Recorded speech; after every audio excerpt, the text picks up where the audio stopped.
L'éditorial du Figaro. Au-delà de l'Ukraine, par Philippe Gély. Le Kremlin n'a guère eu du mal à s'attirer les bonnes grâces de Donald Trump lors du premier face-à-face russo-américain mardi à Riyad.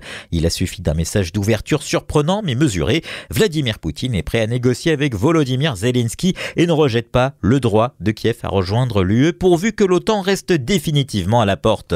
C'est plutôt en ligne avec les positions de la nouvelle administration américaine qui s'inscrit elle-même dans une logique de sphère d'influence, la poussant à revendiquer le Groenland au nom de ses intérêts stratégiques.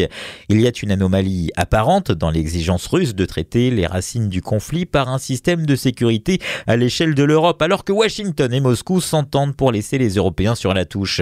C'est qu'en réalité, Trump et Poutine regardent tous deux au-delà de l'Ukraine. Le maître du Kremlin a l'obsession de neutraliser la menace de l'OTAN et de préserver sa capacité d'ingérence dans les affaires de ses voisins. L'Américain se croit assez fort ou malin pour arracher la Russie à ses alliances avec la Chine, l'Iran et la Corée du Nord afin d'isoler et d'affaiblir ses vrais ennemis.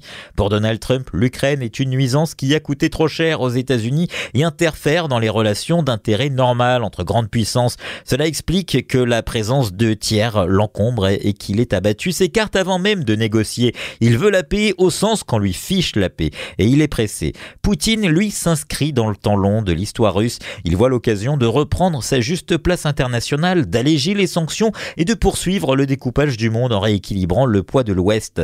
Face à ce nouveau grand jeu, les Européens font peine à voir. Ils se réunissent dans l'urgence après les sommations du chef du Pentagone et les admonestations du vice-président de Trump, comme si cela constituait une surprise. Mais ils n'ont aucune excuse pour leur impréparation. Par myopie ou naïveté, ils espèrent toujours faire équipe avec une administration américaine qui n'a pas d'amis, encore moins d'alliés. Même réduits à leur seule force, on peut compter sur leur division pour aider Moscou et Washington à les marginaliser.